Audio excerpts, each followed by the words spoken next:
नमस्कार साथियों। हमने अभी तक राजस्थान के वन्य जीव अभयारण्यों का अध्ययन है वो 2 चैप्टरों में किया।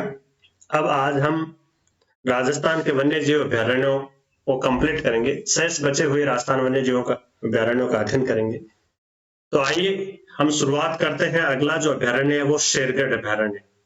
शेरगढ़ अभयारण्य वरानगरी के रूप में विख्यात बारां जिले में है। शेरगढ़ दुर्ग जो बारां जिले का है, बस शेरगढ़ दुर्ग के आसपास का जो क्षेत्र है, जो प्रवन नदी भी इसमें बहती है, इस क्षेत्र की जैव विविधता को देखते हुए राज्य सरकार ने सन 1983 में इसे वन्य जीव अभयारण्य घोषित कर दिया। इस अभयारण्य का नाम जैसा मैं आपको पहले ही बता चुका, शेरगढ़ दुर्ग और शेरगढ़ गांव, क्योंकि शेरगढ़ तो दुर्ग बना हुआ है, उसके आसपास जो गांव है उसका नाम भी शेरगढ़ है। शेरगढ़ दुर्ग और शेरगढ़ गांव के नाम पर इस अभयारण्य का नाम शेरगढ़ अभयारण्य रखा गया। यह अभयारण्य सांपों की शरण स्थली के रूप में जाना जाता है। किसके रूप में जाना जाता है? सांपों की शरण स्थली के रूप में। इस अभयारण्य में एक सर्प उद्यान भी है। पहले जो यह अभयारण्य था शेरगढ़, जिसे कोषवर्धनगढ़ कहा जाता है, क्या कहा जाता है? कोषवर्धनगढ़ नाम था इसका। फिर शेरशाह सूर्य ने इस पे आक्रमण किया था और उसको अपने कब्जे में लेकर शेरशाह सूर्य ने इसका नाम शेरगढ़ रख दिया था। तो ये अभयारण्य है वो रियासत काल में यहाँ बाघ विचरण करते थे, तो ये शिकारगाह था कोटा शासकों का। इस अभयारण्य में अनेक बाहरी रियासत के शासक हैं, वो बाघों का है वो शिकार करने के लिए आया करते थे। बीकानेर के महाराजा गंगा सिंह ने अपनी स्वयं की डायरी में उल्लेख किया है कि मैंने शेरगढ़ के आसपास 11 बाघों का शिकार किया था। तो ये भी महत्वपूर्ण क्वेश्चन बनता है कि बीकानेर के महाराजा गंगा सिंह ने अपनी डायरी में किस अभयारण्य में बाघों का है वो शिकार का उल्लेख किया है, तो वो अभयारण्य है शेरगढ़ अभयारण्य 12। तो ये इस अभयारण्य की खास खास बातें हैं। अब अगला जो अभयारण्य है वो भैंसरोडगढ़ अभयारण्य। भैंसरोडगढ़ जो अभयारण्य है वो चंबल नदी और राणा प्रताप सागर बांध के आसपास का जो क्षेत्र है, इसकी जीव विविधता, वन्य जीव आदि के संरक्षण को देखते हुए राज्य सरकार ने 5 फरवरी 1983 को भैंसरोडगढ़, चित्तौड़गढ़ में ना, उसको वन्य जीव अभयारण्य घोषित किया गया। भैंसरोडगढ़ का नाम, इस अभयारण्य का नाम भैंसरोडगढ़ जल दुर्ग के नाम पे रखा गया है। भैंसरोडगढ़ जल दुर्ग के बारे में हमने पढ़ा। कर्नल जेम्स टॉड के अनुसार भैंसरोडगढ़ जल दुर्ग का निर्माण भैंसासा और रोड़ाचारण नामक व्यापारियों ने करवाया था। भैंसासा, भैंसा और रोड़ा, भैंसा रोड़ागढ़, फिर ये भैंसरोडगढ़ कहलाने लग गया। उनके नाम पर इनका नामांकन हुआ है।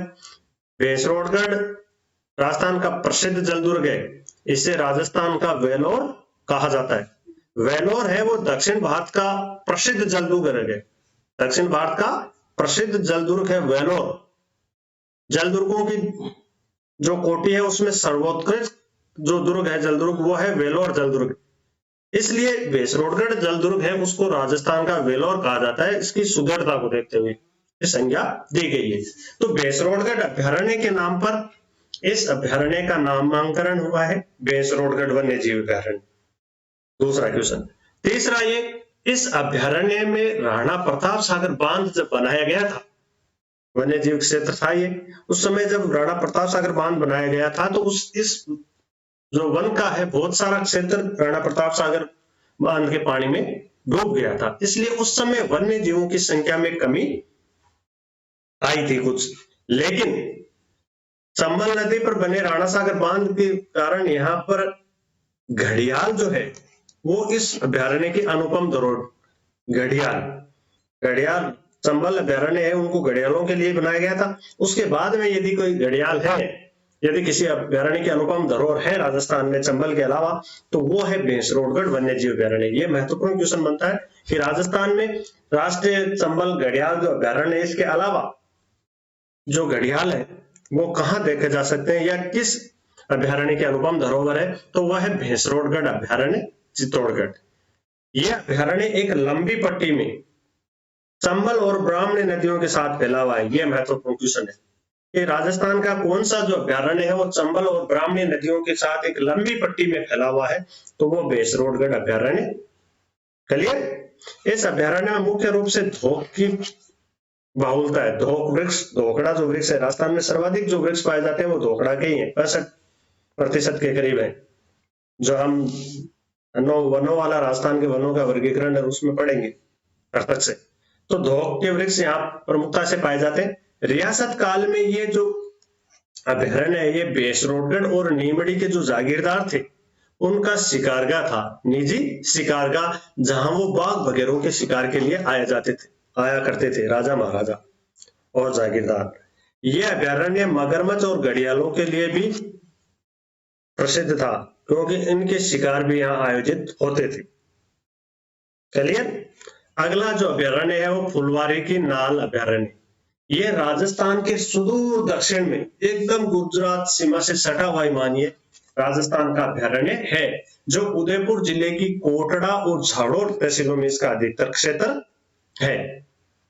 इस जो क्षेत्र में है वो फूलों की एक नाल, ये घाटियों में फैला हुआ है वन्य जीव अभ्यारण्य, तो वहां बहुत सारे फूल हैं, फूलों की नाल बनी हुई है, घाटी, फूलों की घाटी, और इस कारण ही इसे फुलवारी का नाल अभ्यारण्य कहा जाता है। माने फूलों की नाल है, बहुत चिरमी है, ये बेलपत्र है, मतलब बहुत सुंदर सुंदर फूल हैं, इनकी वजह से इसका नाम फुलवारी का नाल अभ्यारण्य पड़ा है। क्लियर।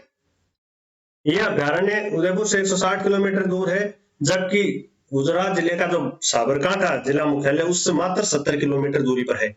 इससे 1983 में अभ्यारण्य घोषित किया गया था। यह वन्य जीव अभ्यारण्य आदिवासी बहुल क्षेत्र रहा है। दूसरा महत्वपूर्ण क्वेश्चन है कि यह महाराणा प्रताप की कर्म स्थली रहा है, ये ध्यान रखिएगा। राजस्थान का कौन सा वन्य जीव अभ्यारण्य जो महाराणा प्रताप की कर्म स्थली रहा है, तो वह है फुलवारी की नाल अभ्यारण्य चित्र उदयपुर। चलिए, इसमें कई नदी नाले निकलते हैं, सोम और वाकल नदियां भी इसी से निकलती है, और मानसिंह वाकल नदी जो नदियों वाले चैप्टर में हमने पढ़ा था पहले, 5 विभिन्न नालों के रूप में निकलती है ये, फिर आगे जाके ये सभी नाले एक होते हैं, तब उसका नाम मानसिंह वाकल है। तो सोम और वाकल नदियों का यह अभ्यारण्य उद्गम स्थल है। सोम नदी पर उदयपुर में सोम कागज परियोजना है, और गुजरात में दारोई बांध इस पर बना हुआ है। क्लियर। डूंगरपुर में सोम कमला अंबा परियोजना, सोम माई इन नदियों पर है। तो यह अभ्यारण्य आदिवासी बहुल अभ्यारण्य है, और इसमें ये नदियां सोम वाकल इनका उद्गम स्थल है। महाराणा प्रताप की ये कर्म स्थली रहा है, और यहाँ सिंचाई विभाग ने मेहंदी बांध का निर्माण किया उमरिया ब्लॉक। इसके अलावा औषधियों का यहाँ विविध भंडार है, इस वजह से औषधि शास्त्र का ज्ञान प्राप्त करने वाले यहाँ हैं, अध्ययन के लिए, शोध के लिए आते हैं, तो उसके लिए भी यह उत्तम स्थल है फुलवारी का नाल अभ्यारण्य। अगला है केला देवी अभ्यारण्य। केला देवी अभ्यारण्य चित्तौड़गढ़ में है।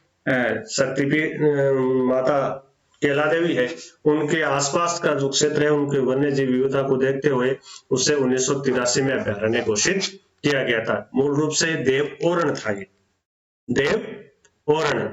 तो ये क्वेश्चन भी बनता है कि कौन है सा अभ्यारण्य मुख्य रूप से देव ओरण है, तो वो केला देवी अभ्यारण्य। क्लियर। अगला जो अभ्यारण्य है सवाई मानसिंह वन्य जीव अभ्यारण्य। ये महत्वपूर्ण क्वेश्चन इस समय इसके बारे में बनता है, वो यह है कि यह अभ्यारण्य सवाई माधोपुर में स्थित है।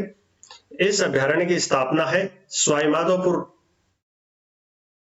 में जो रणथंभौर टाइगर प्रोजेक्ट है उसका भार कम करने के लिए की गई थी 1984 में। पहली बार ये पहला क्वेश्चन ये बनता है, राजस्थान का कौन सा अभ्यारण्य है जिसकी स्थापना है वो रणथंभौर टाइगर प्रोजेक्ट के भार को हल्का करने के लिए की गई, तो वह सवाई मानसिंह वन्य जीव अभ्यारण्य सवाई माधोपुर।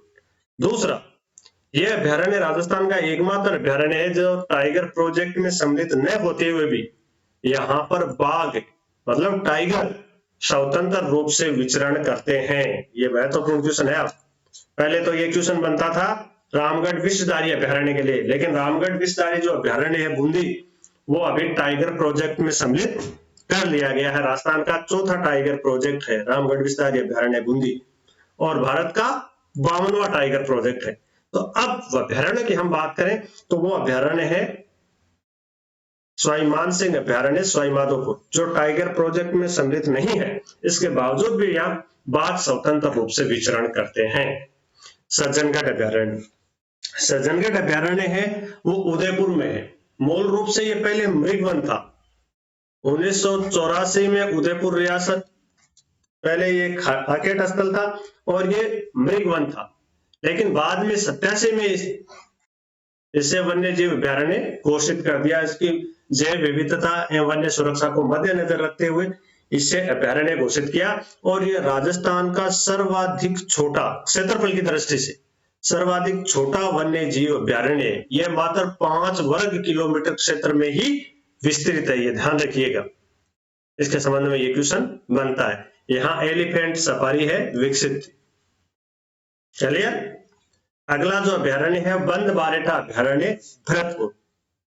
बंद बारेठा जो बांध है भरतपुर में, उसके आसपास का जो क्षेत्र है, वहां की जैव विविधता एवं वन्य जीवों की सुरक्षा को ध्यान में रखते हुए 1985 में इसे वन्य जीव अभ्यारण्य घोषित कर दिया गया। और ये केवलादेव अभ्यारण्य है, उससे 50 किलोमीटर दूर है, 193 वर्ग किलोमीटर क्षेत्र में फैला हुआ है। बंद बारेठा अभ्यारण्य है वो जरखों के लिए जाना जाता है। सर्वाधिक जरख यहाँ पाए जाते हैं। यह अभ्यारण्य जरखों के लिए प्रसिद्ध है, ध्यान रखिएगा। तो सभी अभ्यारण्य में कोई विशेष है, हालांकि वन्य जीव जनरल, सब में जो वन्य जीव है उनका क्या है ध्यान रखना, वो जनरल है, लेकिन एक पूछा क्या जाता है, जो विशेष बात होती है वही तो पूछी जाती है। तो बंद बारेठा जो अभ्यारण्य है वो जरखों के लिए प्रसिद्ध है। राजस्थान का वो कौन सा अभ्यारण्य है जो जरखों के लिए प्रसिद्ध है, जरखों के लिए जाना जाता है, तो वो है बंद बारेठा अभ्यारण्य भरतपुर। यहाँ जालेश्वर महादेव का मंदिर भी स्थित है। केवलादेव महादेव का मंदिर है, वो केवलादेव राष्ट्रीय उद्यान में केवलादेव महादेव के नाम पर ही तो केवलादेव घनापक्षी अभ्यारण्य का नामांकन हुआ है। घना मानी संघन बसा हुआ वन, और केवलादेव महादेव मंदिर के नाम, वो क्वेश्चन पहले भी पूछा है। तो जालेश्वर महादेव है, ये बंद बारेठा में हो सकता है। उस क्वेश्चन में बंद बारेठा ऑप्शन हो तो राइटर जो होता है, लेखक जो या एग्जामिनर पेपर सेट करने वाला, तो वो तुलनात्मक अध्ययन करके क्वेश्चन बनाता है, तो हो सकता है, ध्यान रखिएगा। अब है बस्सी अभ्यारण्य चित्तौड़गढ़। बस्सी एरिया में है ये, इस वजह से इसका नामांकन उसके नाम पर हुआ है। क्लियर? चित्तौड़गढ़ जिला मुख्यालय से 22 किलोमीटर दूर है, बस्सी कस्बे में, वहां इस वजह से इसका नामांकन हुआ बस्सी अभ्यारण्य। क्लियर? ये जो अभ्यारण्य है वो जीव विविधता की दृष्टि से महत्वपूर्ण अभ्यारण्य है। इसको 29 अगस्त 1988 को अभ्यारण्य घोषित किया गया था। 13,804 हेक्टेयर क्षेत्र में ये फैला हुआ है। रियासत काल में ये मेवाड़ के महाराणाओं का शिकारगाह था। क्लियर? यहाँ अनेक विख्यात व्यक्तियों ने, क्योंकि राजा महाराजा तो एक दूसरे के यहाँ शिकार के लिए जाया करते, तो अनेक व्यक्तियों ने यहाँ पर शिकार किया। उसमें तत्कालीन वायसराय के अलावा बीकानेर और ग्वालियर के महाराजाओं ने भी यहाँ बाघों का शिकार किया, क्योंकि उस समय यह जो बस्सी अभ्यारण्य था ये बाघों के लिए प्रसिद्ध है।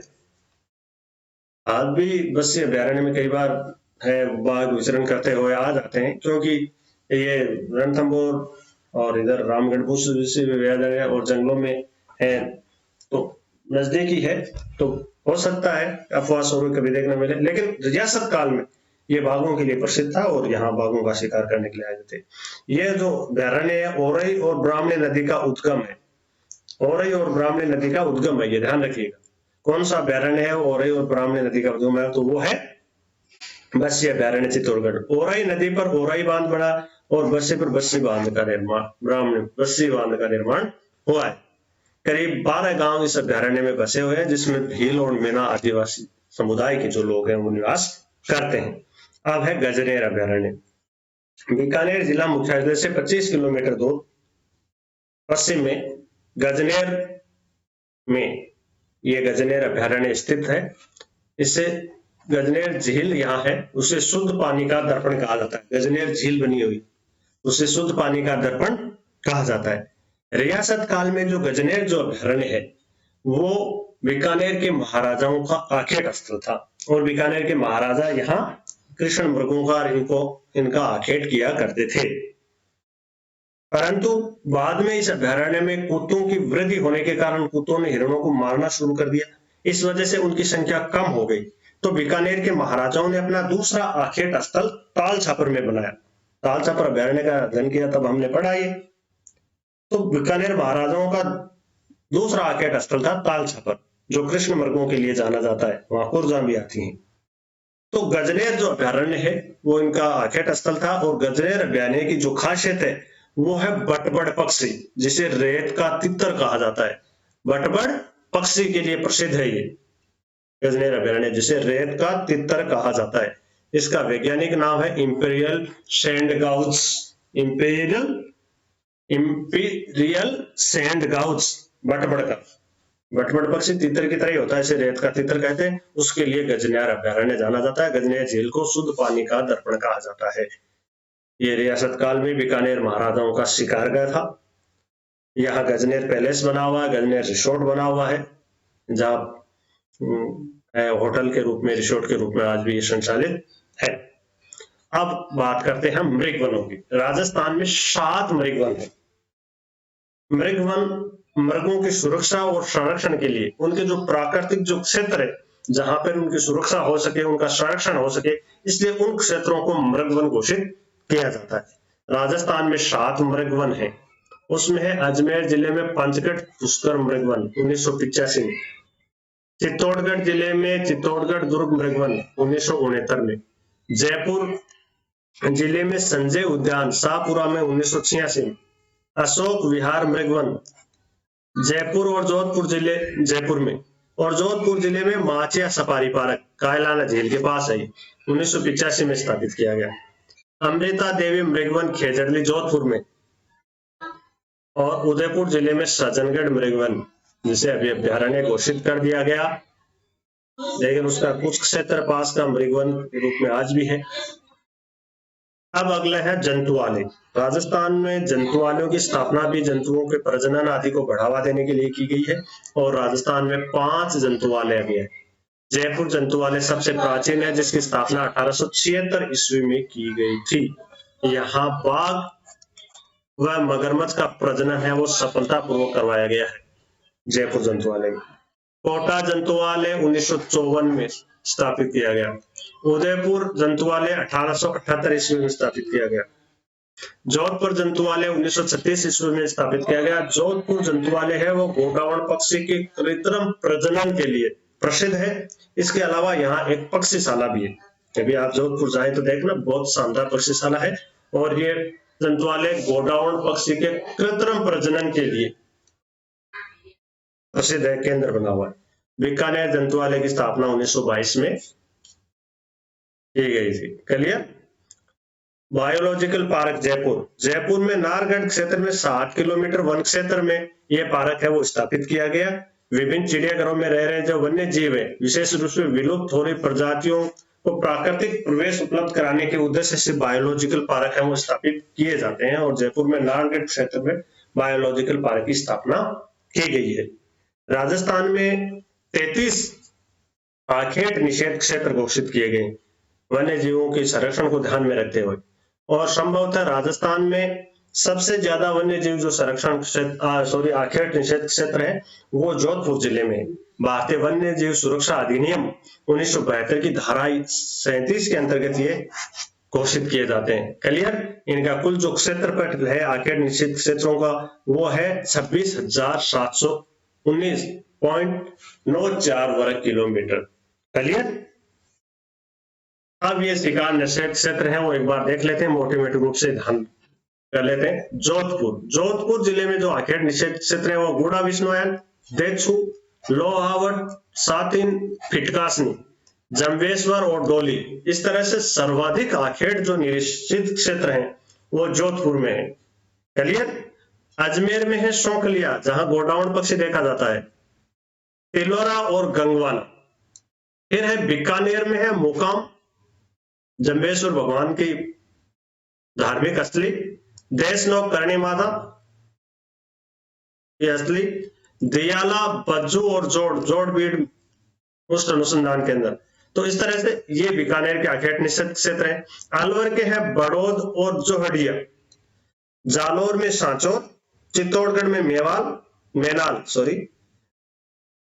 पाली में जवाई बांध, जयपुर में सैंतल सागर और मेला, ये क्वेश्चन पूछे हुए हैं पहले भी। 12 में शौरसेन जो गोडाउन पक्षी के लिए जाना जाता है। शौरसेन में ब्राह्मणी माता का मंदिर भी है, मंदिरों वाले चैप्टर में हम अध्ययन करेंगे। ब्राह्मणी माता के पेट की पूजा होती है, ये हम विस्तृत अध्ययन मंदिरों वाले चैप्टर में करेंगे। नागौर में रोतू और जरोदा, बाड़मेर में धोरीमना, उदयपुर में बागदड़ा, जैसलमेर में उजला व रामदेवरा, प्रसिद्ध लोक देवता बाबा रामदेव।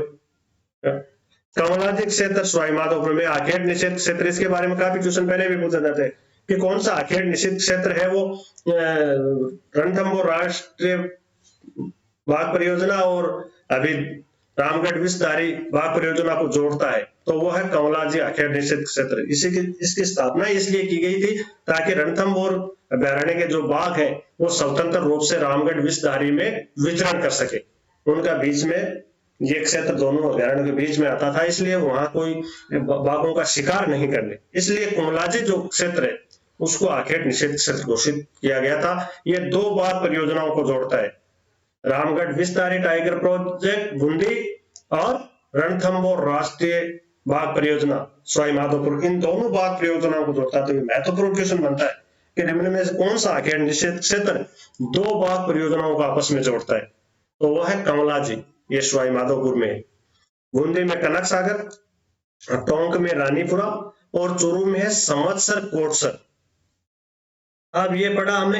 अब राजस्थान के कुछ जिले ऐसे हैं जिनमें न तो वन्य जीव अभ्यारण्य, न आखेट निषेध क्षेत्र है और न ही कोई जंतुआलय। वो जिले कौन से हैं वो हम अभी देख लेते हैं। और ये जोड़े वाले जिले जिनका नाम हम आसपास बोलते हैं, जैसे गंगानगर हनुमानगढ़, डूंगरपुर बांसवाड़ा, सीकर झुंझुनू, ये नाम तो आज साथ साथ ही बोलते हैं, लगभग कोई भी देखे। तो ये 3 तो ये जोड़े वाले नाम हो गए, 6 और 2 हो गए भीलवाड़ा और दौसा। क्लियर। ये राजस्थान के ऐसे जिले हैं जिनमें न तो कोई वन्य जीव अभ्यारण्य, न आखेट निषेध क्षेत्र है और न ही कोई जंतुआलय है। वन्य जीवों के प्रति जागरूकता हेतु राज्य सरकार के वन विभाग ने मार्च 2016 में प्रत्येक जिले में एक वन्य जीव शुभंकर घोषित किया है। प्रत्येक जिले में एक वन्य जीव शुभंकर घोषित किया गया है। राजस्थान भारत का पहला ऐसा राज्य है जिसमें वन्य जीवों के प्रति जागरूकता बढ़ाने के लिए मार्च 2016 में राज्य सरकार के वन विभाग ने प्रत्येक जिले में एक वन्य जीव को शुभंकर घोषित किया गया। ये हमें देख लेते हैं अभी, क्योंकि इसके संबंध में क्वेश्चन पूछा गया है, ये महत्वपूर्ण क्वेश्चन बनता भी है इस बारे में। और इसमें वही वन्य जीव है जिनका हमने अभ्यारण्य में अध्ययन किया, मतलब जिस जिले में, जिस अभ्यारण्य में जो प्रसिद्ध जीव था या पशु था, वो ही इसमें देखने को मिलेगा। नए जिलों में कहीं अभ्यारण्य छोटे मोटे हैं, वहां पे प्रसिद्ध नहीं है, तो भी उनका विशेष जीव है वो शुभंकर घोषित किया गया। उसमें अलवर में है सांबर को उनका घोषित किया गया। अजमेर का है खरमोर पक्षी, बाड़मेर का है मरुलोमड़ी, मरुस्थल में ही है। बारा का है मगर, भीलवाड़ा का है मोर, बांसवाड़ा का है जलपीपी, भरतपुर का है सरस क्रेन, साइबेरियन सास आते हैं। भट्ट तितर है बीकानेर का, जैसे गजनेर अभ्यारण्य बटबड़ पक्षी जिसे रेत का तितर कहते हैं उसे भट्ट तितर कहते हैं। सुरखाव बूंदी का वन्य जीव शुभंकर है। दौसा का वन्य जीव शुभंकर है खरगोश, ये पूछा गया, ये पहले भी पूछा गया, खरगोश किसका है, वो दौसा का। चूरू का है कृष्ण मृग ताल छापर, और ध्यान हमने पढ़ा। धौलपुर का है पचीरा जिसे इंडियन स्कीमर कहते हैं। चित्तौड़गढ़ का है चौसिंगा, डूंगरपुर का है जांगिल, जालौर का है भालू, जैसलमेर का है गोडावण, जोधपुर का है कुर्जा, साथ ही इनमें कुर्जाएं खूब आती है। गोडावण जैसलमेर प्रसिद्ध है राष्ट्रीय मरुद्यान। जयपुर का है मृग, झुंझुनू का है काला तितर, झालावाड़ का है गागरोनी तोता, गागरोन दुर्ग। हनुमानगढ़ छोटा किलकिला, करौली घड़ियाल के लिए वन्य जीव है। उदबिलाव है कोटा का शुभंकर, राजहंस नागौर का शुभंकर है, ये महत्वपूर्ण पूछा भी है। पाली का शुभंकर है तेंदुआ, प्रतापगढ़ का उड़न गिलेरी, राजसमंद का है भेड़िया, सवाईमाधोपुर का बाघ, गंगानगर का चिंकारा, यह भी पूछा गया है। सीकर का साइन, जंगली मुर्गे सिरोही के, टोंक का है हंस और उदयपुर का है कब्बर बिजू। ये वन्य जीव है वो हर एक एक जिले के अपने शुभंकर घोषित किए गए हैं। अब चैप्टर बचा है राजस्थान के प्रतीक चिन्ह, जिसमें वन्य जीव हैं, अन्य गीत है, उनको हम पृथक से लेंगे क्योंकि यह का अलग चैप्टर है, अलग अध्याय दिया है, इसलिए उसको हम पृथक से पढ़ेंगे।